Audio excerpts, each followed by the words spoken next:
Good afternoon, and welcome to the Affirm Holdings Incorporated fourth quarter fiscal 2025 earnings call. Following the speaker's remarks, we will open the lines for your questions. As a reminder, this conference call is being recorded, and a replay of the call will be available on our investor relations website for a reasonable period of time after the call. I'd now like to turn the call over to Zane Keller, Head of Investor Relations. Thank you. You may begin. Thank you, Operator. Before we begin, I would like to remind everyone listening that today's call may contain forward-looking statements. These forward-looking statements are subject to numerous risks and uncertainties, including those set forth in our filings with the SEC, which are available on our investor relations website. Actual results may differ materially from any forward-looking statements that we make today. These forward-looking statements speak only as of today, and the company does not assume any obligation or intent to update them except as required by law. In addition, today's call may include non-GAAP financial measures.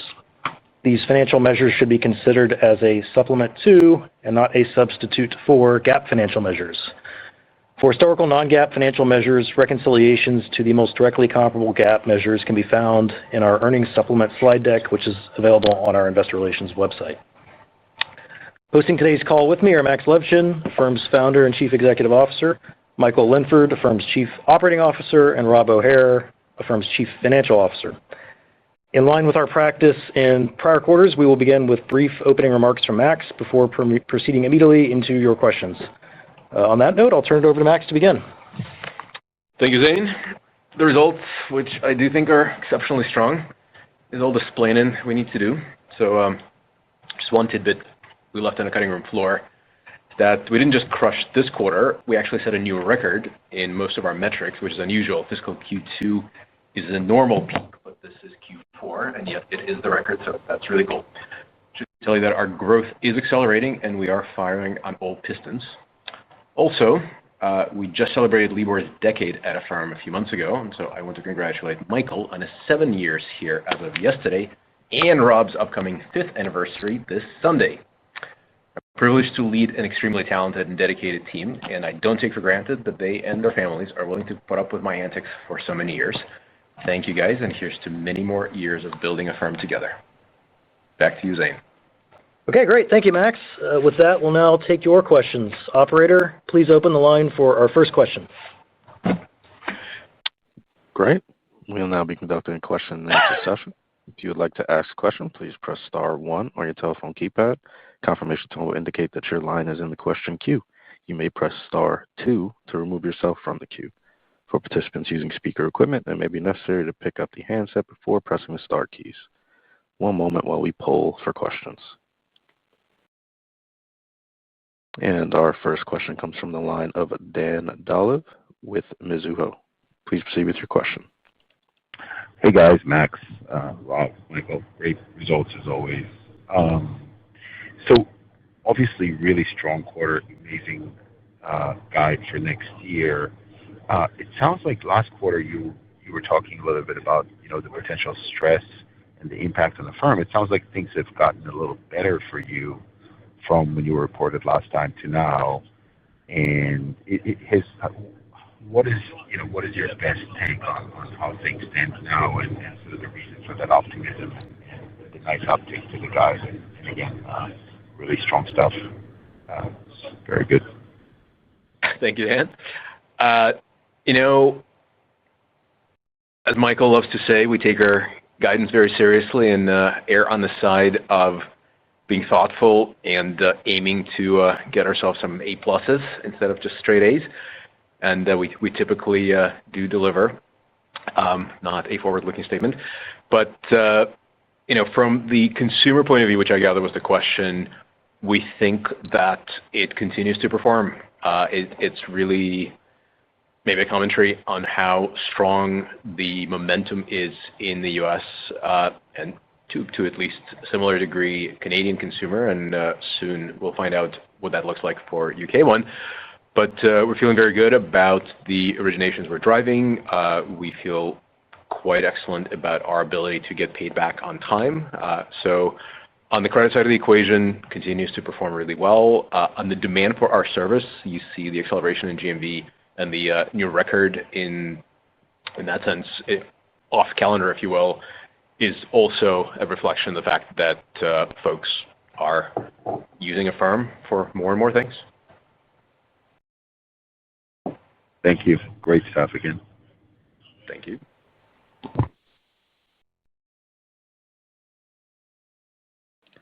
Thank you. And our next question comes from the line of Dan Perlin with RBC Capital Markets. Please proceed with your question. Thanks. Good evening, everyone. So I want to go back to the 0% APRs with the first-time users coming in. I think you said that was like 50%, which is, again, like a very, very strong number. So the question is, it's bringing in a lot of new users. I'm wondering, when you look at kind of prior quarters, obviously you can't look at it this quarter, but prior quarters, what kind of like repeat rates are you able to, I guess, glean from those initial users coming in? And the real crux of the question is, are they coming onto the platform because of the 0% APR but then not using it again? Or are they behaving similar to maybe a more traditional Affirm user? Thank you. It's a great question. I appreciate the implied dig at how real are these growthy users, but I have good news on that front. They do repeat. Obviously, every credit strata behaves a little bit differently in the sense that folks choose us more or less depending on what alternatives they have, how they feel about the merchant coverage or the deal coverage that they want. But generally speaking, there's not a tremendous difference in terms of repeats of users that have been acquired through zeros or not. But the more interesting thing, which you didn't ask, but I'm going to answer anyway, is do zero users flip over to interest bearing? And they do. And that's, I think, is a really, really important indicator. Obviously, 0% transactions are somewhat less profitable for us. They're still profitable, so this is not a loss leader. But the interest income that comes in interest-bearing loans is obviously more profitable, and those folks enjoy zeros when they are available to them. But the experience using Affirm is so positive, they do convert to interest-bearing users just fine and come back to us for many other things than just zeros. That's great. I figured I'd throw the dig in early, so thanks. It's a good. When I was reading our numbers, what would I stick my finger on and be like, how good is that? And this is a good one to ask, and the answer is positive. Awesome. Yeah, that's fantastic. Thank you. Have a good one. Thank you. And our next question comes from the line of Adam Frisch with Evercore ISI. Please proceed with your question. Hey, guys. Good afternoon.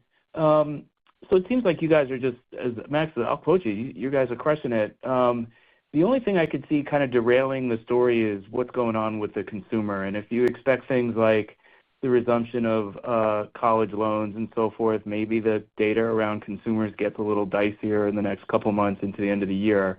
Could you just remind us where you are in your spectrum of the folks that use your platform, where they are on the FICO scores relatively? Like, how many of your transactions are with consumers that are near prime, prime, or super prime? So when the data inevitably comes out where the consumer might be getting a little shakier, we have someone to fall back on in terms of the quality of the folks engaging with Affirm. Thank you.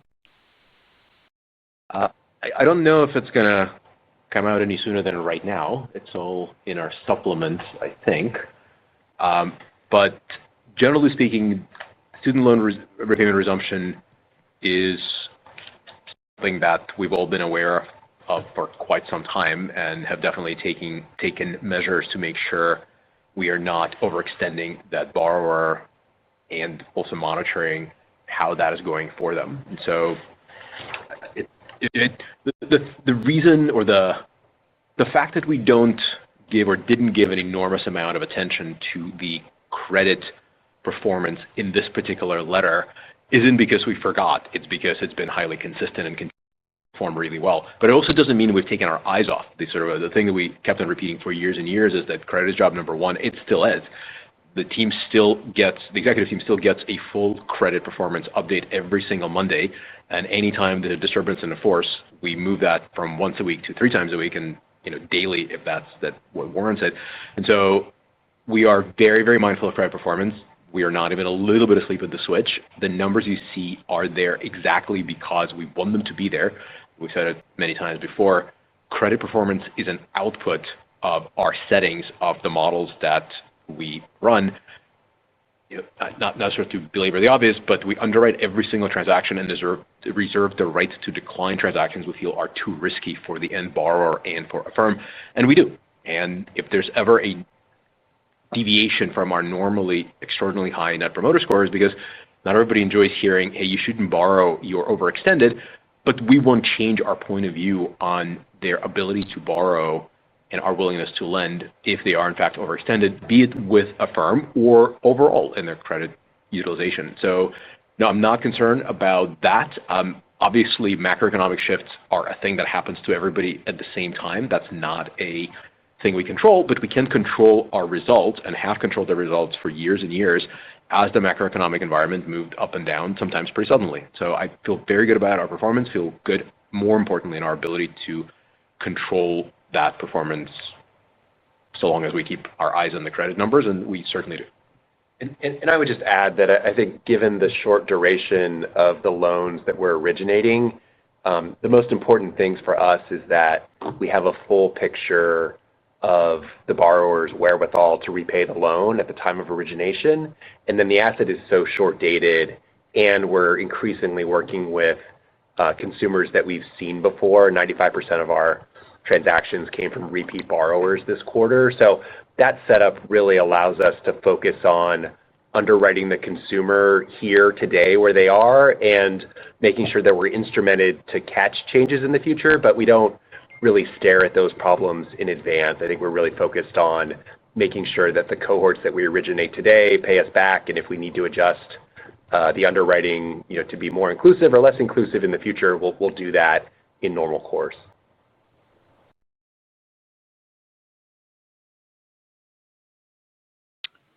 Thank you. And our next question comes from the line of Will Nance with Goldman Sachs. Please proceed with your question. Hey guys, thanks for taking the questions. Nice results today, as always. Wanted to ask a question just on the funding environment. Max, we've continued to see the capital markets be wide open for consumer lenders. I think your funding capacity was up roughly 55% year over year. Utilization is way down. We've also seen that in pretty much every other lender in the space with the rise of kind of alternative credit coming into the space.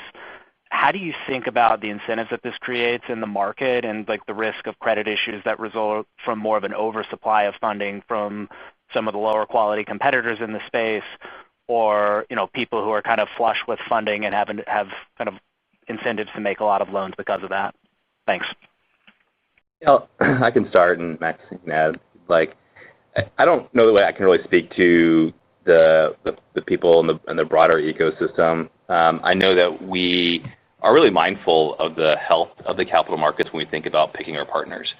It's as important that we pick capital partners who we think are going to be our partners for the long term and not just worrying about who's the lowest bid today. And as a result, we partner with what we think is the blue chips of these asset managers. And that can come in the form of large strategic partnerships with world-class investors like Sixth Street or very good insurance asset managers up and down our stack. That's not an accident. We think really long and hard about picking the partners who we think are going to be committed and long-term with us. And therefore, we don't move too quickly either. We don't pivot out of a strategy. We think in the better part of decade increments. So we're not so concerned with what those partners do because they're obviously thinking about the problem in the right way. I will say the conditions are very favorable, as you pointed out, and that's to our benefit. We're really mindful of that, and I think that's a part of the reason why the execution is so good right now.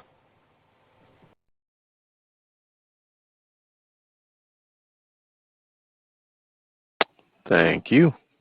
And our next question comes from the line of Moshe Orenbuch with TD Cowen. Please proceed with your question.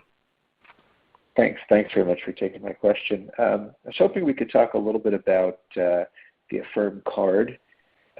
You gave some statistics, talking about it being $1.2 billion in volume, a 10% attach rate, and also that the 0% volume on the card kind of tripled. Can you talk a little bit about, the current strategy with respect to the card, how you think it's going to impact Affirm's customers and volume going forward, and maybe is there any special significance to the 0% in that product?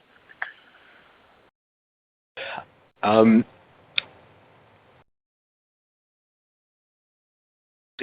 trying to parse all the really cool threads to pull on here. Obviously, cards are growing really well. So the meaning of the update, for the avoidance of doubt, was it's kicking ass and taking names, and we're very proud of it. And we got a lot more to go before we think it might change. 10% attach rate is just a number. We'll celebrate more when it increases.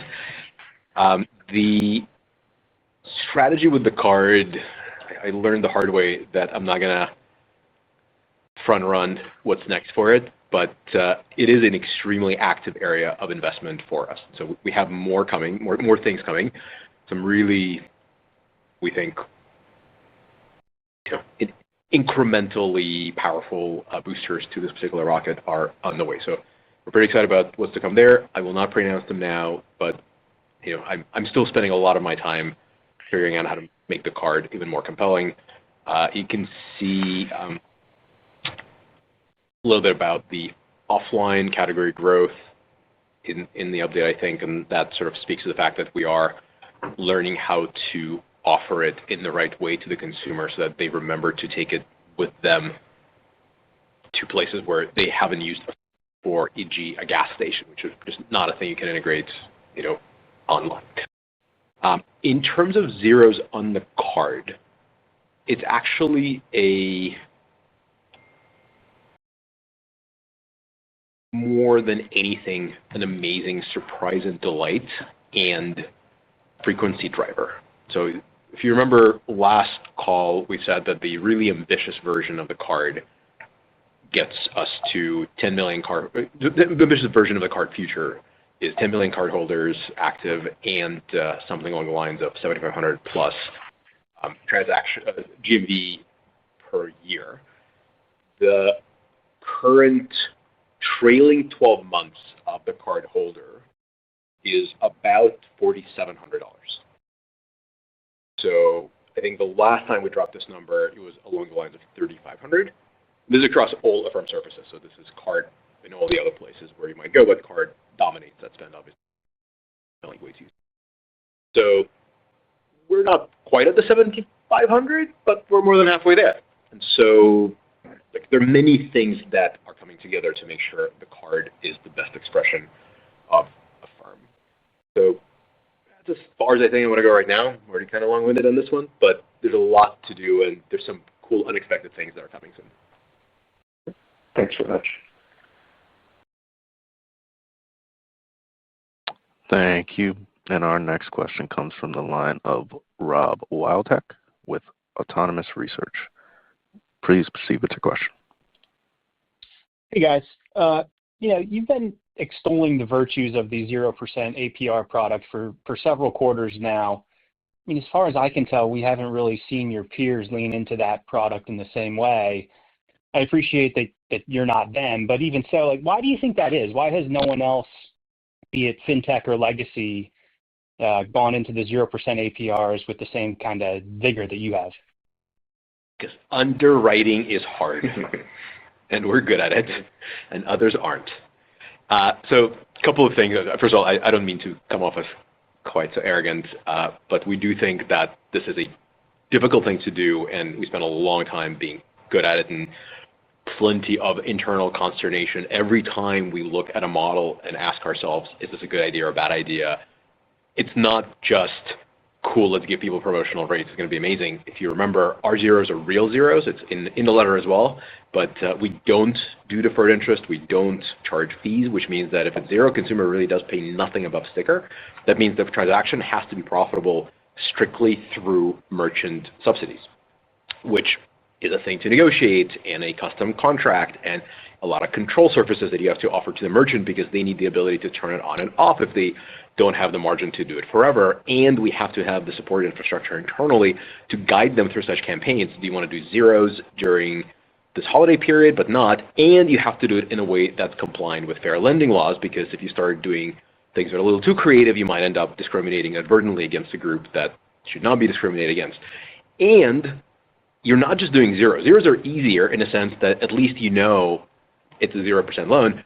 But for a large swath of consumers, actually 5.99 APR is extraordinarily compelling. It's way better than anything else they could get. And so when I say 0% in the letter, what we really mean here is consumers get the benefit of reduced APRs as merchants subsidize them. And doing that in real time, priced to perform on the credit side, on the capital market side, because these loans are purchased downstream by people who expect yields that are strong, whatever the deal the consumer got, and making sure that these are truly incremental for merchants. It's a massive multivariate problem, and we love math here more than just about anything else. I think most of our competitors just don't, and that's our strength. Our advantage is we live better through mathematics. It's helpful, thanks. And just quick on the guidance and the comment that the enterprise merchant will transition off in the fiscal second quarter. It's kind of an important time with the holiday season, so a little in the weeds, but do you think that happens at the end or the beginning of that quarter? I guess I'm asking if you're going to get the holiday spend there or not. The assumption in our outlook, Rob, is that that enterprise partner is wound down sort of going into the quarter, so by the end of this quarter, fiscal Q1. Very helpful. Thank you. Thank you. And our next question comes from the line of Kyle Peterson with Needham & Company. Please proceed with your question. Great. Good afternoon, guys. Nice results. Thanks for taking the questions. I want to touch on the outlook and the take rate. It looks like it's going to be kind of fairly stable with at least the run rated 4Q level. I guess, does that imply that the mix, the product mix that we saw in the fourth quarter should be fairly steady, or are there any other take rate impacts that we should be mindful of, like, for example, with the enterprise partner, or anything that might influence some of these numbers as well? Yeah, we stopped short of guiding to mix specifically, but as you saw this quarter, monthly 0% loans were growing north of 90% year on year. So we would expect that loan product in particular continues to take a bit of share within our mix. But otherwise, I think the most important thing for us is that the units we're creating are profitable and that we have a funding plan and a mix plan that allows us to sort of stay in that 3 to 4% RLTC range. And with the guide, we're expecting to be at the very, very high end of that range from a revenue less transaction cost take rate perspective. Okay, that's really helpful. And then I guess just a following up on Will's question around funding. I want to ask, are you guys seeing, just given that the funding environment is the best it's been in quite some time, have you guys seen any uptick in competition or irrational players that might be kind of spoiling the water? And I guess if so, how are you guys kind of dealing with that and continuing to grow while maintaining really solid credit? Yeah, for us, the quality of the credit isn't really a decision. It's something we constrain the business with, and then we operate from that point. And that's not lost on our capital partners. Again, I think the reason why what I consider to be the best credit investors in the world want to partner with Affirm and do is because of that commitment we've made to operate the business in a certain way. And we've done that not just when things are really good. We've done that back through all of the turmoil that you've seen over the past half decade. Our best investors see that, they recognize that, and they're attracted to it. Again, we think about these things as long-term partnerships. I think some of the behavior or concerns that you're alluding to would exist in people who are looking for just kind of more tradey type relationships, one-timey. And that's just not how we operate our business, so it's kind of far away from us. And again, when you think about choosing your partners, and we have the luxury of choice given our performance, think about the partners we choose to do business with. Our team is really selective around partners who we know are going to be thoughtful and not get over their skis and chase anything away from them. I talk to partners and they share that they either were pursuing an opportunity and didn't get it because they weren't willing to pay up. both of us are happy in those moments because I know that my partner is being disciplined, and that discipline will benefit us in the long run. And I think there's just so much capital to go to work right now that it doesn't really give me any concern. Great. Good to hear. Thank you, guys. Nice results. Thank you. And our next question comes from the line of Andrew Jeffrey with William Blair. Please proceed with your question. Hi, this is Adeep Chattery on for Andrew. Thanks for taking our questions. We wanted to ask on the international strategy in the UK, but also in other geos you might be looking at, and kind of the opportunity for Affirm to bring its underwriting product to the rest of the world.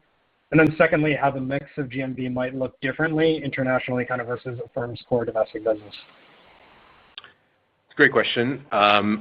Happy to report that we are in friends and family testing in the UK with our Shopify friends. It's very exciting. So that's obviously a enormous potential of that is not lost on anyone. Obviously, we have merchants that we've taken live there and are excited to bring on a few more of our own, but Shopify is just an incredible partner in our growth, and we think we have it for them as well. So that's coming quite soon. The mix is a little hard to tell in the following sense. We know that the market has tremendous appetite for Pay in 3 and Pay in 4, which are traditionally zeros, because that's what the majority of the competition does the totality of their business in. But we also know that all the major merchants we've spoken with or signed have said, what we really need from you guys is longer terms. We want 6 months, 12 months, which obviously to a large degree will be interest bearing. So as of right now, I think the mix that we have in the UK skews more interest bearing than not. As we scale Shopify, that is absolutely subject to change just based on what this will do relative to what's available. So a little too early to make claims. We are absolutely going to be as mindful and as attentive to credit in the UK as we have been in the US and Canada. Like, that's not an optional thing. We're not going to play it fast and loose whatsoever. But we feel very good about our ability to get the data we need to underwrite and also just to achieve the scale we need to make sure that the levers of control are useful. In terms of other geographies, I think we've been pretty transparent that we're not going to show you a map, but if we drew one, it would look like Europe. Got it. And if I could ask a quick follow-up, can we just get a high-level update on the Apple Pay partnership and if there's anything kind of incremental to share there? Thanks so much. We, as is our custom, do not talk about, generally speaking, individual partners, but in particular, we do not talk about wallet partnerships in any detail. Thanks. And our next question comes from the line of John Hecht with Jefferies. Please proceed with your question. Afternoon, guys. Good quarter. And I'm looking at a globe, and I can't find anything that looks like Europe other than Europe. So thank you for that. New Zealand kind of looks like Japan. Sorry. The question on, I guess, customer engagement. Higher frequency of engagements. As a customer seasons on the platform, do the dynamics or characteristics of their typical transaction change as they kind of mature? That is a really good question. I don't know if I have a really thoughtful answer for you right now. The theory behind the card and things like Affirm Anywhere and all the other products we've built to gain frequency was largely that we are already understood to be a considered purchase helper. So if you're buying a bicycle or a mattress, that's a once every any years type purchase, you obviously should use Affirm because you will probably find a great brand-sponsored zero or subsidized APR, all that. And so as we added more products, they were always meant to take the AOV down as the average. So we would be useful in more situations, more frequent situations. And that's generally speaking been the case. I think if you track our average ticket, you can sort of see a gentle downtrend, even as the frequency increased faster than the downtrend for sure, as we sort of grabbed onto more purchases, just somewhat more frequent ones. So that's sort of the best I got off the cuff. I am sure we can publish something off cycle explaining what really happens, but needless to say, we're very happy with the increased frequency. We're not super fussy about AOVs. We don't think it's our job to make you buy 2 mattresses. We're answering demand that you naturally have versus telling you in any sort of promotional way, bought a mattress, buy another one. And so that means whatever natural average ticket, average spend the user has on any unit time, that's what we should have. And we're still ahead of the averages if you look at things like debit cards, which is kind of our primary, debit card and credit cards are sort of primary replacement goods or services. You will see that we're still ahead of them, but we're coming closer and closer. And we won't rest until we are a proper replacement for credit cards, of course, and at that point, our AOV should be roughly the match to them. Okay, that's very helpful. And then you guys provided the general framework to think about the impact of rising rates. I mean, the futures curve or the forward curve looks like there's a high probability of lower rates. So maybe can you guys give us a framework to think about the impact of lower rates on the business? Yeah, great question, John. It should be generally the same rough mechanics that we outlined during the rising rate environment, where a 1-point move in reference rates should translate to about a 40 bips change in our funding costs. So that should be true whether the rates are going up or down. The other part of the framework that we shared previously, just for everyone, is that there will take time for those mechanics to play out, because a portion of our funding is variable in nature, but the majority of our funding actually is not truly variable and will adjust with a time lag. So it may take a year or two or even longer for those rate changes to fully show up in our funding costs and in our platform portfolio base. So there's nothing to believe, there's nothing in our agreements with merchants or otherwise that would lead us to believe that we wouldn't see the same impact of a declining rate environment as a rising rate environment. If you're looking purely at funding costs, I think the question that we make sure we ask internally is, if rates are declining, why is that happening, right? And there could be offsetting impacts elsewhere in the business. If rates were to decline because unemployment was rising or there was stress on the consumer, obviously that could lead to costs elsewhere in our base. Okay. Thank you very much. Thank you. And our next question comes from the line of Matt Code with Truist Securities. Please proceed with your question. Hey guys, thanks for taking the question here. Wanted to go back to the 0% topic, but wanted to address it from the merchant side. So you talked about the number of merchants funding this offering doubling year over year. And I believe that's up to 7% of your total merchant base now that's funding the 0% APRs. Curious, as we look forward, what you think that penetration rate can get to. It should round up to almost 100. There are, and I'm prone to some hyperbole with numbers, and Rob is laughing at me, but here's what I really mean by this. So merchants are broadly divided into a handful of categories, but one way to do it is to think of the margin they spend on marketing. My contention is that marketing budget is at least as well spent at the bottom of the funnel as it is at the top. If you're broadcasting a story of why somebody should come shop with you, you're frequently doing it in terms of going out of business sale, hopefully not, but more like 20% sale or a Christmas sale. So the sort of sale-driven consumer acquisition is a little bit of a hand grenade approach to trying to make sales.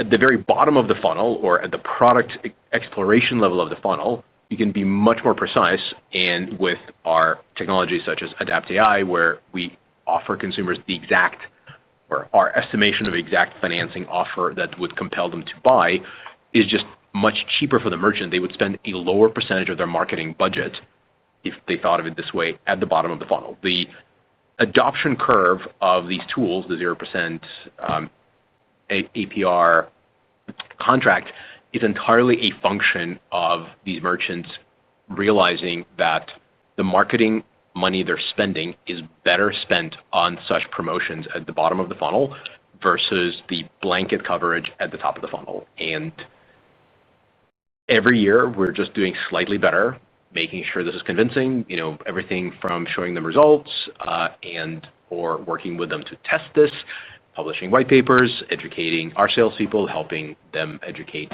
their internal accounting people, etc.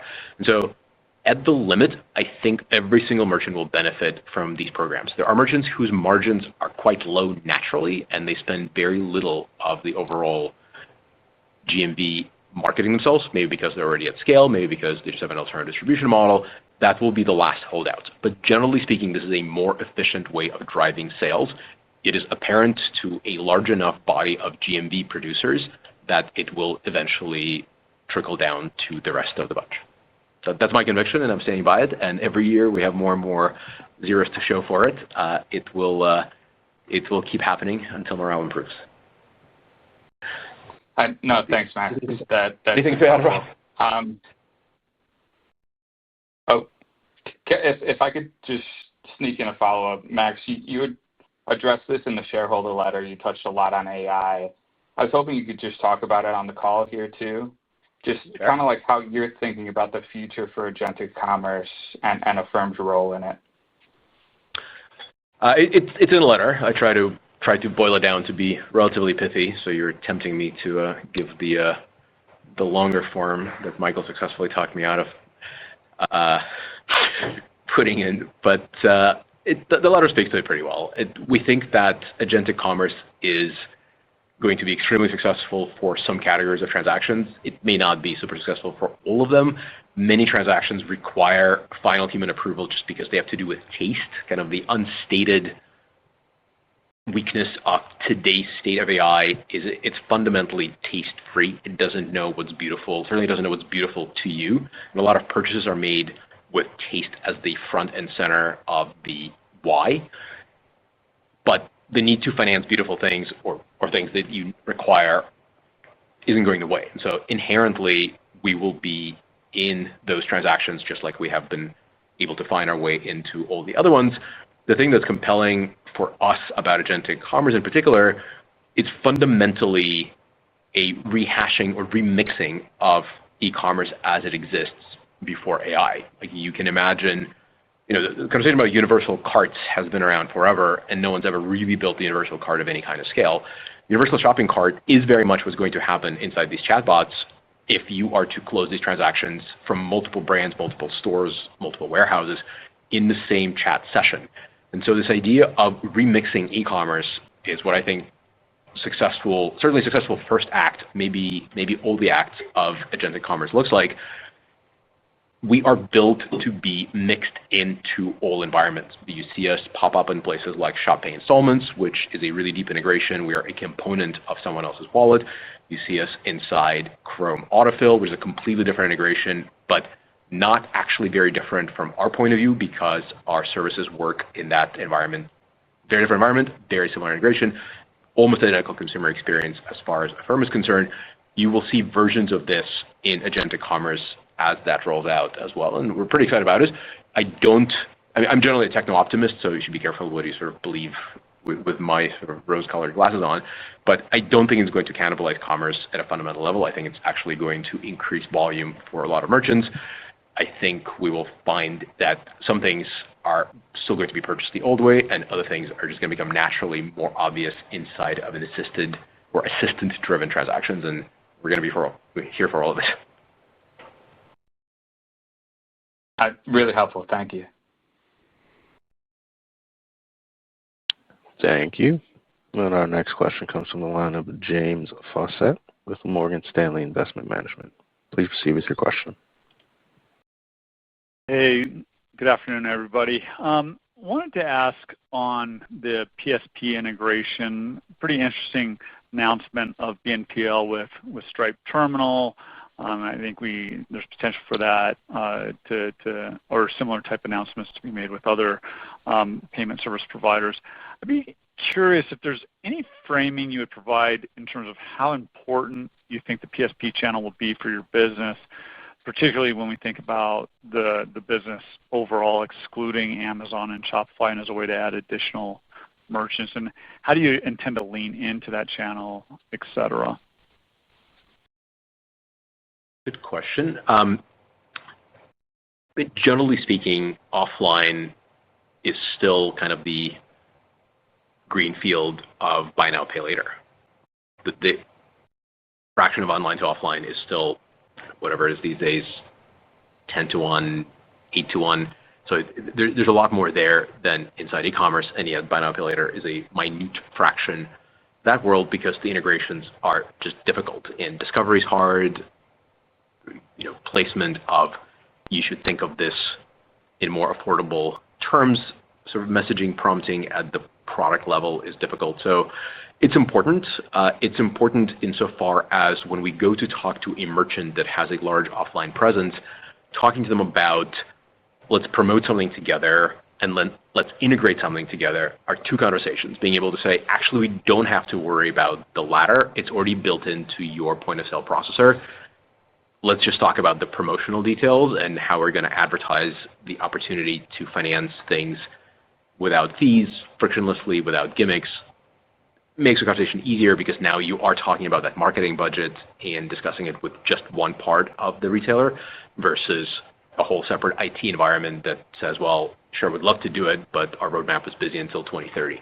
So in that sense, it's a huge boost. It's an enabling technology, not a now that we have it, every offline partner is just going to fall into our lap. So the work isn't eliminated, but it's meaningfully reduced. Got it. That's really helpful. And then just a quick clarification on 0%. I certainly understand and think that it's the push there and the benefits you get are pretty clear.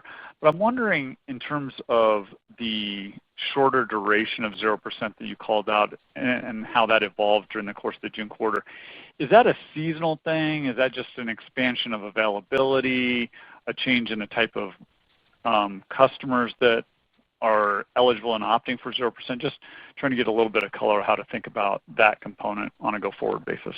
Thanks. Yeah, thanks for the question, James. I think the answer really was in the question. It was really a mix of both. We do have seasonality in our business generally, but certainly seasonality within our 0% programs, and that showed up a bit as well, especially when you're comparing maybe across Q3 and Q4.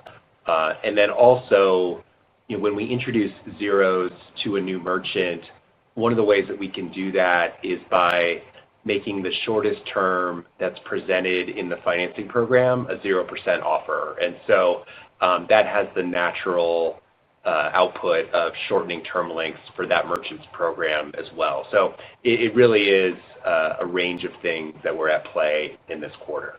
And I think it speaks to the flexibility and just our ability to customize across multiple surfaces, term length and APR, to make sure that we're putting the best program together for our merchants and for consumers.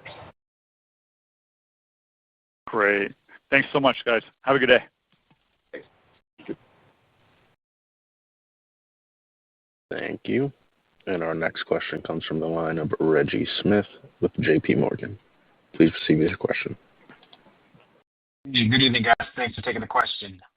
It's funny, I wanted to follow up on the question that James just asked, but take it in a slightly different direction. So I'm thinking about PSPs, primarily online, so e-commerce, not named Shopify.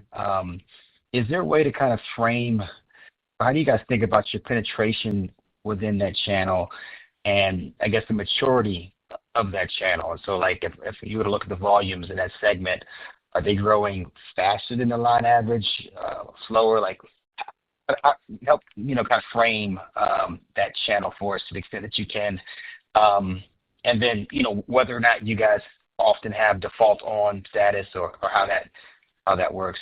And then my last question, just or rather follow up to that, is just quickly on that merchant that's leaving in the end of the first fiscal quarter. Is the thinking that your logo will still be available on the website, or has that changed? Thank you.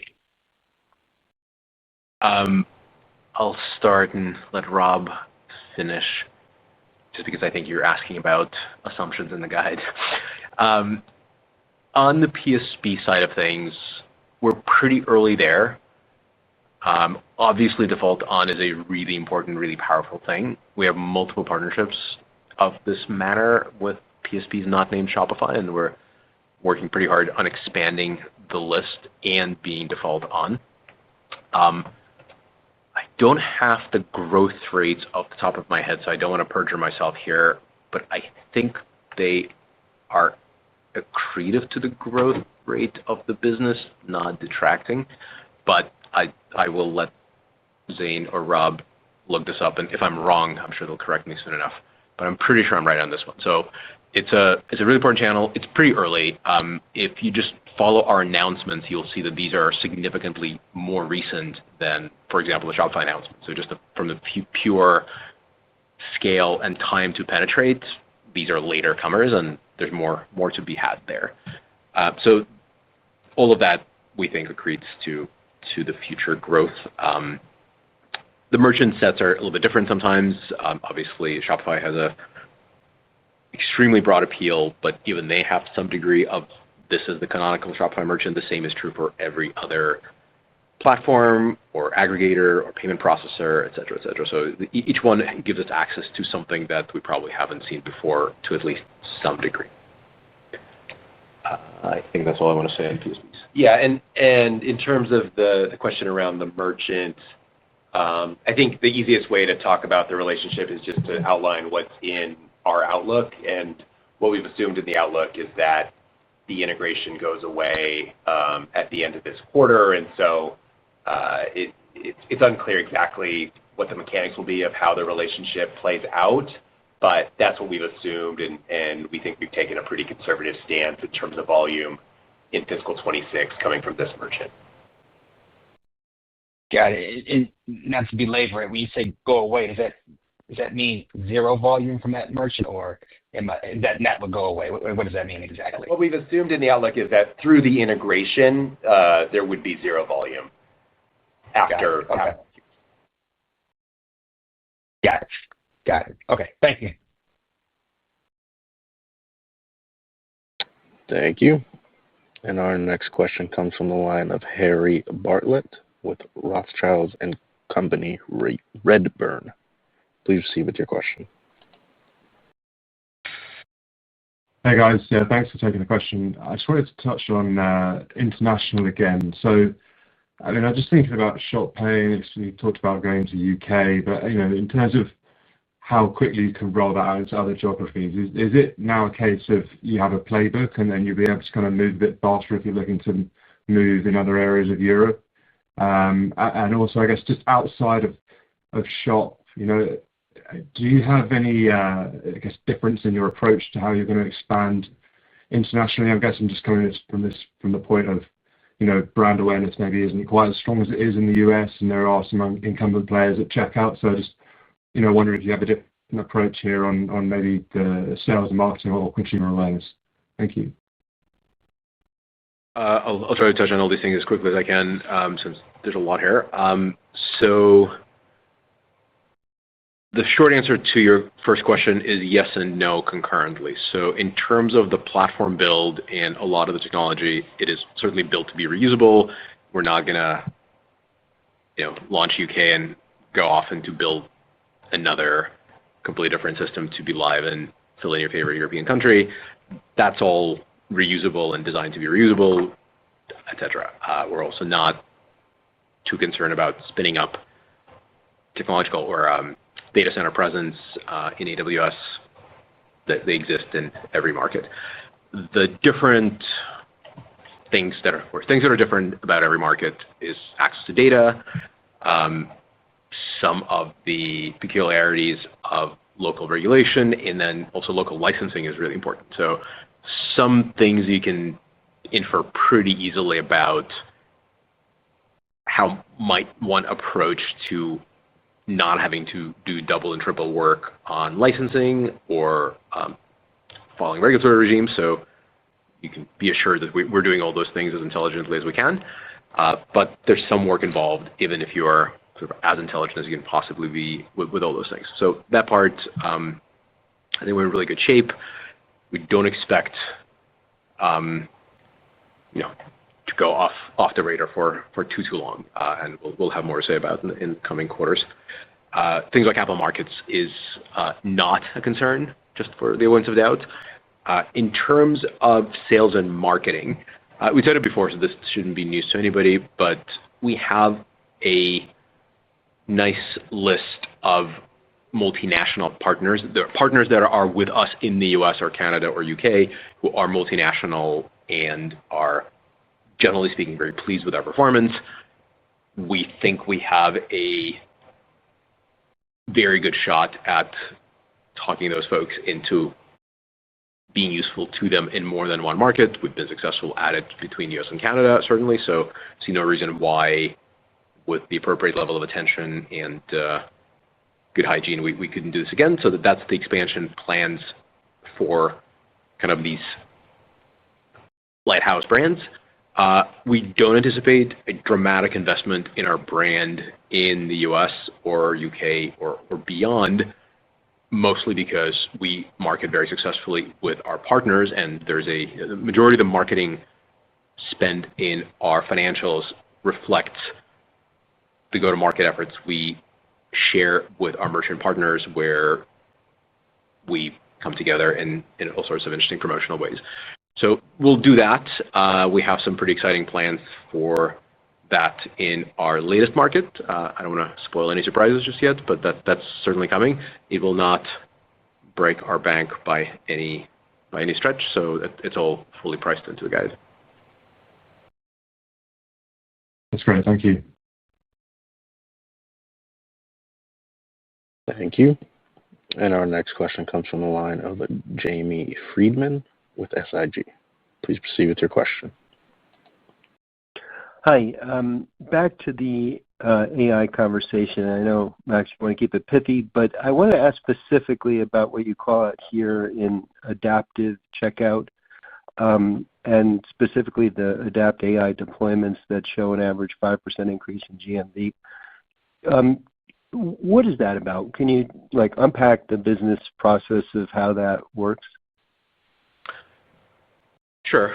And we are not the best at naming products here, as we were lamenting earlier today internally, so you'll have to forgive the repetitive sounding names. So adaptive checkout is the umbrella name of all the various manifestations of how checkout at Affirm works. So if you encounter an Affirm powered checkout, Affirm checkout inside a wallet, Affirm checkout inside a website directly integrated, so on and so forth, it's all powered by this thing called adaptive checkout. And it wasn't always this way. We had a bunch of different builds of Affirm checkout flow, and over the years we generally have a tendency to refactor and rewrite a bunch of our products because we think it's just good hygiene. So as we maintain good hygiene, we've over time consolidated into almost a single thing with lots and lots of very thoughtful configurability pieces.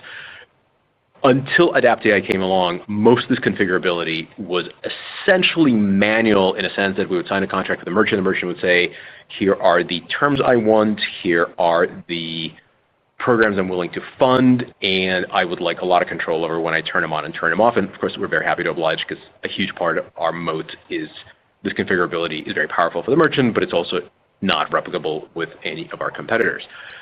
Adapt AI was sort of the answer to the question of, all right, so we've now built this thing that's the ultimate mousetrap of optimization of checkout, but there's a lot of human effort involved in getting to the best results, and there's not a book we've published on best practices of tuning adaptive checkout for merchants, and we should. And then we say, well, actually, we have this really great AI ML effort. Why don't we, instead of writing a book about it, build a model that automatically figures out the absolute best way of converting consumers at an Affirm-powered checkout? And while we're at it, let's try to transition a lot of our merchant relationships, or any or all of them if we could, to something that looks like we will take care of all the optimization. Let us figure out the best set of programs for any given consumer as they're staring at a cart or a product on your site or in your store, and we will take care of the rest. We will convert them to a buyer from a shopper at the best possible terms for them that is compelling to them. Not everybody wants a 0% deal. Many people actually really care about the monthly cash flow impact, and they're far less APR sensitive or total interest sensitive. Many people are extremely headline APR sensitive, and you can sort of slice and dice it from there. Tuning that manually works beautifully. Tuning that automatically is an extraordinary improvement. And the 5% is a great early result. We expect more, and we'll certainly brag about it as we get there. But Adapt AI is AI-powered configuration of adaptive checkout, and that's what we talked about rolling it out last quarter. We've rolled it out with select merchants now. Obviously, we are asking for more control from the merchant. We're telling them, look, if you just give us the ability to tune for each individual consumer what they see, it will cost you less and it will convert into more volume. It'll take a little while for everyone to sign up for that, but the ones that have are enjoying the benefits early, and we're tuning the models more and more as we go. Fascinating. Thank you. I'll jump back in the queue. Thank you. And our next question comes from the line of Giuliano Bologna with Compass Point. Please proceed with your question. Well, thanks for taking my questions, and congratulations on another incredible quarter. As a question, and this is somewhat of a high level concept, but I'm curious, when you look at a lot of the wallet partnerships, if there's kind of a new frontier where some of the wallet partnerships could enable offline transactions in the future, and how you would plan for that, and how material that could be in terms of driving incremental GMV growth, and then maybe how you think about the underwriting, because you have an interesting opportunity to continue to differentiate and increase your lead ahead of your competitors with a product like that. Yep. Certainly very excited about offline commerce. I'm on the record talking about that every quarter, I think. I think if you look back at some of the announcements made by some of the largest wallets out there, you will see that they too are excited about offline applicability of the products that Affirm offers. So some of that is in the near future. We try to be, as always, conservative in our sort of promises and degrees of excitement about things that aren't live yet. So I'll hang back on the sort of exactly what we expect from it. But I think the opportunity is enormous. I think I sort of covered this in a little bit an earlier question, but they're two very distinct puzzles. Number one is, how do you inform someone that this thing being Affirm, works in their favorite store? We have some, we think, really good ideas on how to do that. You will see some of them actually quite soon on our own surfaces. But there's also the problem of integration and what in payments nerd slang is called tender delivery. Tender delivery is integration with point-of-sale systems, digital wallets, various forms of NFC. All of that's on our radar. All of that is really important to us, and we're quite engaged in all those things. Again, the greenfield size is roughly 10x of what we're chasing in e-commerce.